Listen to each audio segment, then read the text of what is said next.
দ্বাদশ অধ্যায় ভক্তিযোগ পদ। এ ৰাম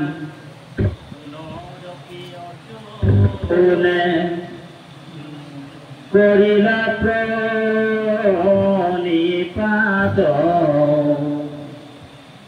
প্ৰদক্ষিণ কৰি জুৰি লন্ত জুৰ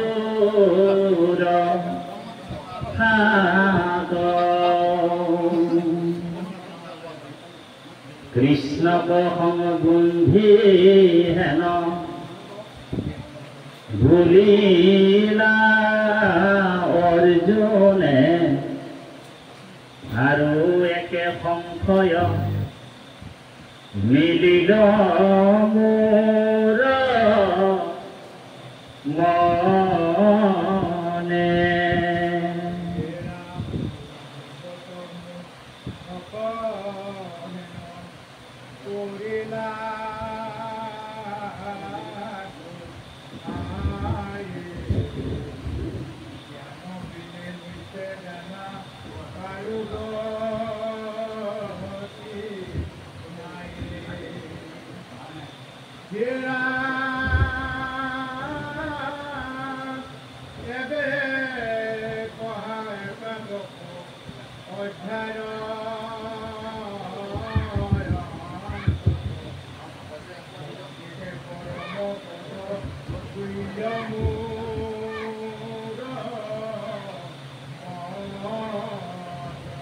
হে ৰাম জ্ঞানৰ ভক্তিৰ মধ্য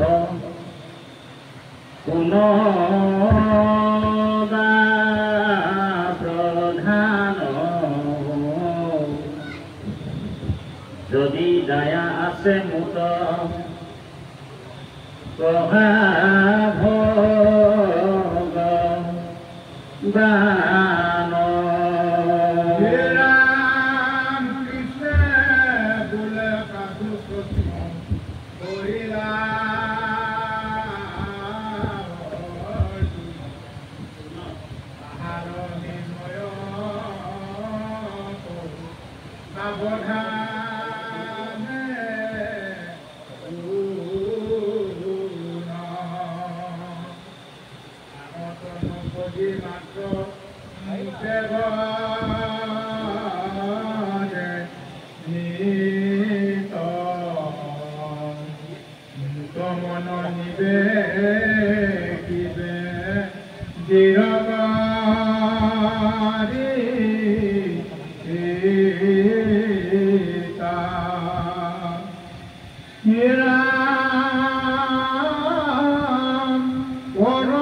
ব্ৰহ্মৰূপাখ্যাৰ উপাধিব তুলোক অভেদ ভাৱনা কৰি চিন্তি পাৱে মোক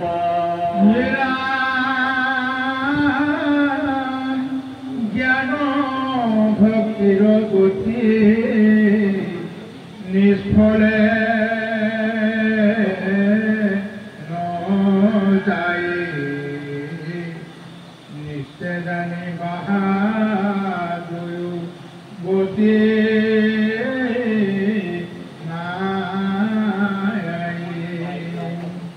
হে ৰাম পুৰা পুৰকিত পক্ষী কবাতে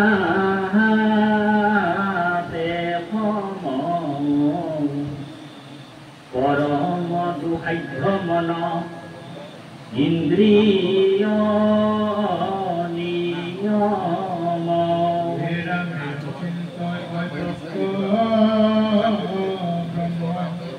মনয়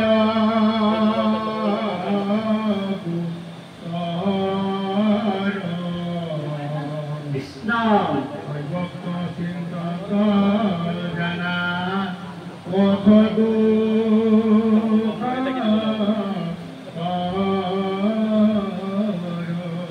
হিৰাম অদৃশ্য চিন্তন জ্ঞান অতীব সংকট দেহাভিমানীৰ জ্ঞান পৰম দুৰ্ঘট লোকৰ দেহ অভিমান নাহি যাৰ কৃষ্ণ প্ৰভু মত ভজিকিতো তৰয় সংসাৰ হেৰাম আনপন ভজি হুৱে অন্যান্য শৰণ কায় বাক্য মনে ভজে মুহুৰ চৰণ হেৰাম তয়াতি কৰ্ম কৰে নজানয় তাৰ আৰ ভূৰ ৰূপ সংসাৰত মই কৰো পাৰ হেৰাম আকে জানি ধনঞ্জয় কৃষ্ণ নকৰিবা ভয় গোবিন্দ গুণ ধৰ্ম বহু লোক নজানয়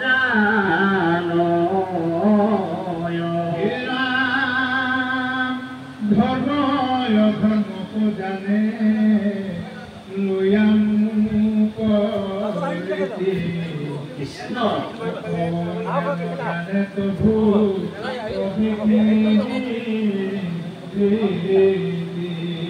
হেৰাম প্ৰকৃতি নিৰ্বিতি যদি জানে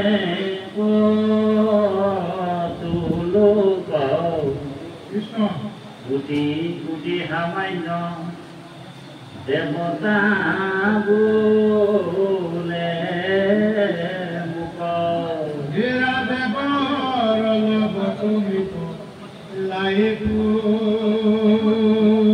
পূজা কৰে কৃষ্ণ বহুলোক নজানয় মইকে ঈশ্বৰে ৰাম ঈশ্বৰ বুলিয়া জানে যদি লোক সৰজু পালো সংসাৰো লোক অৱতাৰ ধৰি ভাব প্ৰভু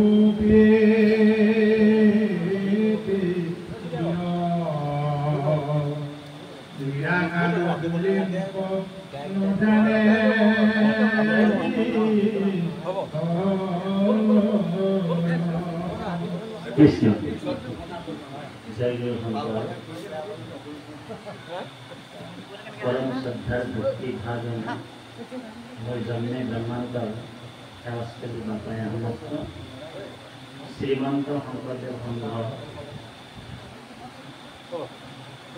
গোলাঘাট গায়ন অঞ্চল শাখাৰ কৃষ্ণ উদয় প্ৰাথমিক শাখাৰ একান্ত সংঘী একনিষ্ঠ সেৱক পৰম শ্ৰদ্ধাৰ সঞ্জীৱ বৰা প্ৰভু বৃহৎ কলিযুগৰ শ্ৰেষ্ঠতম যজ্ঞ জ্ঞান যজ্ঞ বৈকুণ্ঠ শাস্ত্ৰ ভগৱান কৃষ্ণৰ মুখৰ বাণী শ্ৰীমদ ভাগৱত গীতা পাঠৰ ব্যাখ্যাৰ বিশ্লেষণৰ তেখেতে সংকল্পৰ যোগেদি আয়োজন কৰিছিল আৰু এই মহান পবিত্ৰ অনুষ্ঠানটি শ্ৰীমন্ত শংকৰদেৱ সংঘৰ পূব পশ্চিম উত্তৰ দক্ষিণ চাৰিও দিশৰ পৰা আঞ্চলিক মূল প্ৰাথমিক জিলা শাখাৰ পৰা দূৰ দূৰণিৰ পৰা এৰি কৰি আহি ভগৱন্ত কৃষ্ণৰ বাণীবিলাক অমৃত বুলি কৈছে সেই অমৃত বাণীবিলাক পান কৰিবৰ কাৰণে এই পবিত্ৰ পুণ্যতীৰ্থত উপবিষ্ট হৈছে। আমি সমস্ত ভকত বৈষ্ণৱ সন্ত মহন্ত এই আসনৰ পৰা সৰ্বপ্ৰথমে কৌটি কৌটিবাৰ ভক্তিপূৰ্ণ সেৱা জনোৱা হৈছে কৃষ্ণ কৃষ্ণ। লগতে শ্ৰীমন্ত শংকৰদেৱ সংঘৰ এই জিলাশাখাৰে পৰম ভক্তিভাজন সকলোৰে হৃদ শৰণাচাৰ্য প্ৰভু আমাৰ শৰণাচাৰ্য প্ৰভু বৰাবাদ আমাৰ মাজত উপবিষ্ট হৈ আছে। আসন অলংকৃত কৰি আসনৰ কষ্ট বৃদ্ধি কৰি আছে। আমি বাপজনৰ চৰণতো কোটি কোটিবাৰ সেৱা জনাইছোঁ বৰাবাদ বিষ্ণু। লগতে আমাৰ অগ্ৰজ আমাৰ পিতৃস্বৰূপ সকলো সময়তে আমাৰ মাৰ্গদৰ্শনকাৰী আমাৰ কাকিনাথ বা বহুত দিনৰ পিছত দৰ্শন পাইছে। প্ৰায় 3 বছৰ মানে আমি বাপজনৰ চৰণলৈ সেৱা জনাইছোঁ। লগতে ভক্তি মাতৃ আইসকলকো সেৱা জনাইছোঁ। লগতে ভৱিষ্যতৰ যুৱক যুৱতী ছাত্ৰ ছাত্ৰী শিশুসকলকো আমি সেৱা জনোৱা হৈছে। আৰু আমাৰ লগতে সহযোগ কৰি থকা আমাৰ কাষত গোলাঘাট জিলাৰ উত্তৰ পূব আঞ্চলিক শাখাৰ প্ৰচাৰক ৰামেশ্বৰ ৰাজপুত বাবুকো সেৱা জনোৱা হৈছে। আৰু আমাৰ লগত সহযোগ কৰি অহা যোৰহাট জিলা শাখাৰ দক্ষিণ আঞ্চলিক শাখাৰ আমাৰ শ্ৰদ্ধাৰ কেৰেশ্বৰ শইকীয়াহত আমাৰ লগত আহিছে। শইকীয়াহত এই বৰগড়ত সেৱা জনালোঁ। আমাৰ লগত সহযোগ কৰি অহা আমাৰ জ্যেষ্ঠ পুত্ৰ আহিছে অনিশ কাটি। আমি তেখেতকো আসনত বহিবলৈ সেৱা জনোৱা হৈছে। গতিকে আপোনাক মহামহন্তই গীতা ভাগৱত কীৰ্তন দশম সকলোখিনি শাস্ত্ৰ অধ্যয়ন কৰি আপোনালোক পৰিপক্ক হৈ আছে। আমি আৰু বেলেগকৈ আৰু আপোনালোকক গীতাৰ জ্ঞান দিব পৰা আমাৰ ক্ষমতা নাই। আৰু গীতাৰ এই তথ্যটো 5200 বছৰ পূৰ্বে মহাভাৰতৰ কুৰুক্ষেত্ৰ মহাৰণত ভগৱান কৃষ্ণই প্ৰায় 1.5 ঘণ্টামান সময়তে এই গীতাৰ জ্ঞানটো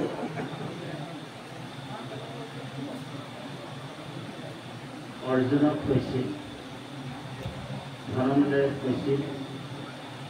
আৰু তাৰ পিছৰ পৰাই এই গীতাই আজি ভাৰতবৰ্ষত অকল ভাৰতবৰ্ষই নহয় সমস্ত পৃথিৱীতে গীতাৰ জ্ঞানটো মূল ৰহস্যটো কোটি কোটি জেগাত শাস্ত্ৰটো অধ্যয়ন হৈ আছে, গীতা অধ্যয়ন হৈ আছে। ইয়াৰ ৰহস্য ভেদ কৰাটো বহুত জটিল। এই কথাবিলাক ইয়াত উপবিষ্ট কৰা হৈছে। আপোনালোক জানে গীতাত 700টা শ্লোক আছে। তাৰে 574টা শ্লোক ভগৱান কৃষ্ণই কৈছিলে। অৰ্জুনে প্ৰশ্ন কৰিছে 84টা শ্লোকত, আৰু এটা শ্লোক ধৃতৰাষ্ট্ৰই কৈছিলে, আৰু 41টা শ্লোক চন্দ্ৰই সুধিছিলে।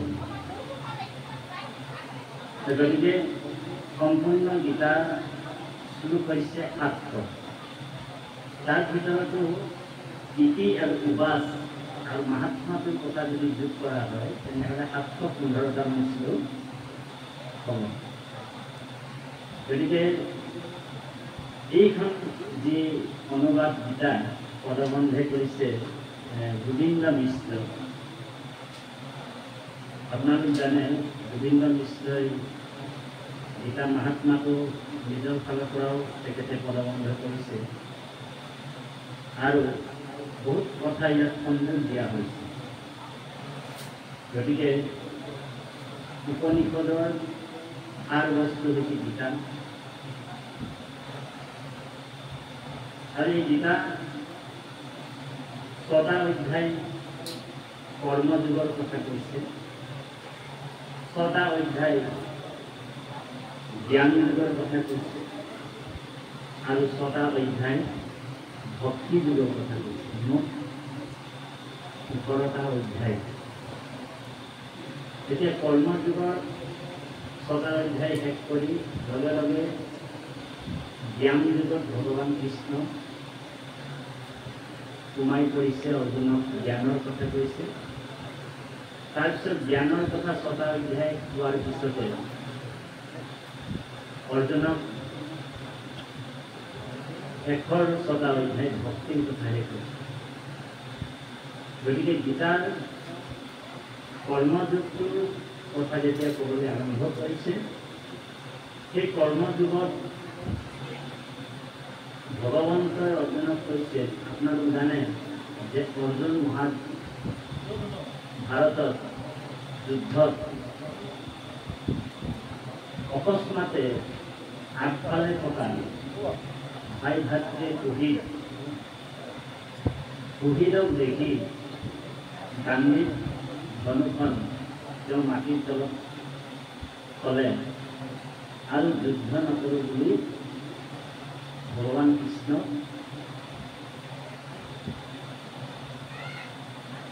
বাণীৰে কৈ, বাক্যৰে কৈ তেখেতে যুদ্ধ নকৰোঁ বুলি যেতিয়াই ক'লে, ভগৱান কৃষ্ণই অৰ্জুনক বিভিন্ন প্ৰকাৰে তেওঁ স্বধৰ্মটো ত্যাগ নকৰিবৰ কাৰণে এই গীতাৰ জ্ঞানটো অৰ্জুনক প্ৰদান কৰিছে। আৰু এই স্বধৰ্মটো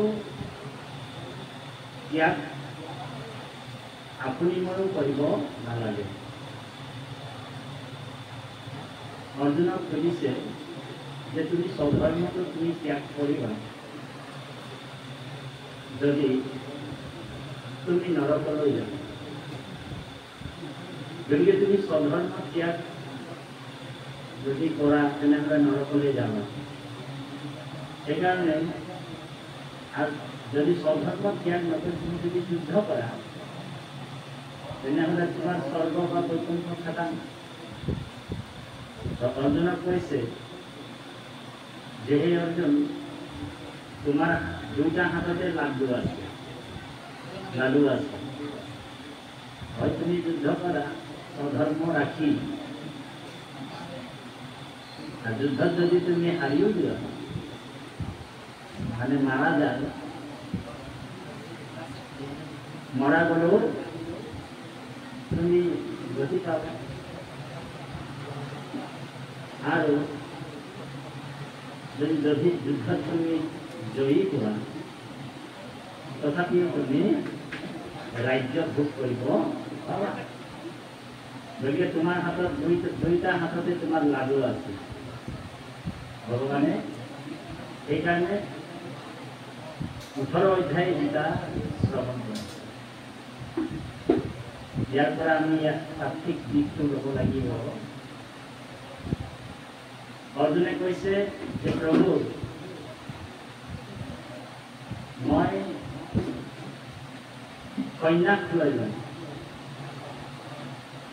লাগিলে ভিক মাগি খাম, তথাপিও মোৰ নিজৰ পুহিতবিলাকক মই মাৰিব নোৱাৰো। কৈছিল নে? কাৰণ পুহিতক মাৰিলে মই এনেও নৰকত কৰিম সেই বুলি কৈছে।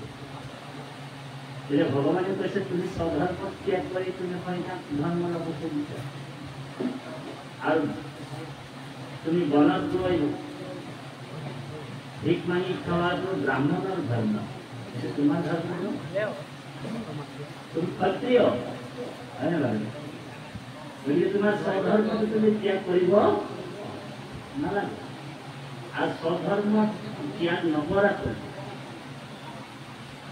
এই যে গীতাৰ জ্ঞানটো দিলে ভগৱানে, আৰু তুমি যদি মোক যোগ কৰিব পাৰা, যেনিবা তুমি কৰ্ম কৰিছা, কৰ্মৰ লগত ভগৱানক যদি যোগ কৰিব পাৰিছা তেনেহ'লে কৰ্মযোগ জ্ঞানৰ লগত তুমি যদি মুখ যোগ কৰিব পাৰিছা ভগৱানৰ, তেনেহ'লে জ্ঞান। আৰু ভক্তিৰ লগত মুখ যোগ কৰিব পাৰিছা, ভগৱানক যোগ কৰিবলৈ যোগ কৰা, তেনেহ'লে ভক্তি যোগ। আৰু অন্তিম সময়ত যদি তুমি নিজৰ কৰ্মত অটুট ৰাখি যুদ্ধ কৰি কেনেবাকৈ যদি তুমি মৰিও যোৱা, সেই সময়ত তুমি মোক স্মৰণ কৰি কৰি মৰি যাবা।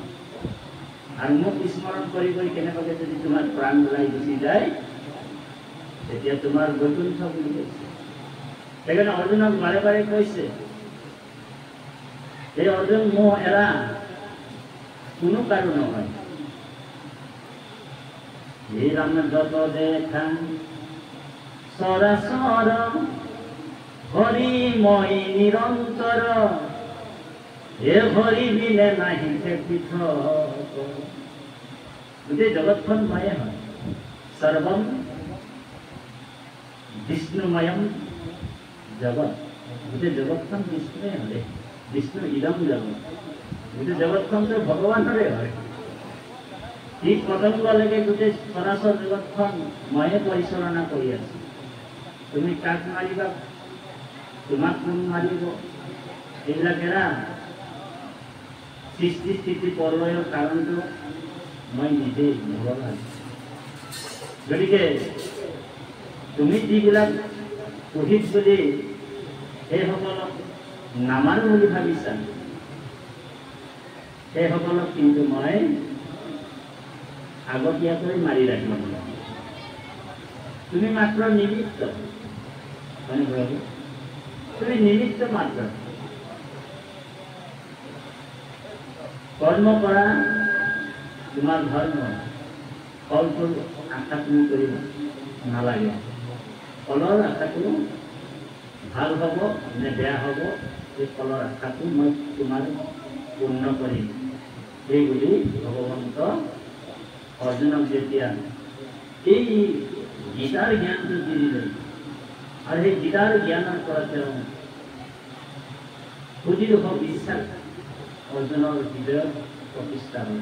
সুদৃঢ় বিশ্বাস, আৰু সুদৃঢ় বিশ্বাস যেতিয়া অৰ্জুনৰ উৎপন্ন হ'ল যে যুদ্ধ অকল মই নকৰোঁ, এই যুদ্ধটো অকল মোৰ নহয়, এই যুদ্ধটো অকল মোৰ বুলি অৰ্জুনে কৰা নাছিল, সমগ্ৰ বিশ্বৰ যুদ্ধ। মহাভাৰত যুদ্ধটো ক'ত লাগি আছে? আমাৰ শৰীৰতে লাগি আছে। যুদ্ধ বাহিৰত নাই, আমাৰ ভিতৰতে যুদ্ধ কৰিব লাগিব। আপুনি সদায় যুদ্ধ কৰিয়ে আছে আৰু কৰিয়ে থাকিব লাগিব, কিন্তু মনটো নিৱেশ কৰিব লাগিব কৃষ্ণ। সেই কথাই সেইটোৱে হৈছে ইয়াৰ তাত্ত্বিক দৰ্শন। আৰু বিশ্বৰূপ ভগৱন্ত দেখুৱালে একাদশ খণ্ডত, একাদশ অধ্যায়ত। আৰু একাদশ অধ্যায়ত বিশ্বৰূপ দেখুৱালে যে নাৰদ, প্ৰহ্লাদ, দৈত্যৰ মাজত মই প্ৰহ্লাদ, দেৱঋষিৰ মধ্যে মই নাৰদ, অসুৰসকলৰ ভিতৰত মই প্ৰহ্লাদ, আৰু নদীৰ ভিতৰত ময়ে গংগা। এনেকুৱা গোটেই চৰাচৰ জগতখন গোটেই স্বজন হয়, পালন হয় আৰু সংহাৰ হয়। 11জন ৰুদ্ৰ মোৰ শৰীৰত আছে, এই তত্ত্বটো জনালে অৰ্জুনক। আৰু অৰ্জুন শব্দৰ অৰ্থটো হৈছে আৰ্জন কৰা। অৰ্জুন মানে কি? আৰ্জন কৰা। আৰু আৰ্জন কি কৰিব কৈছে?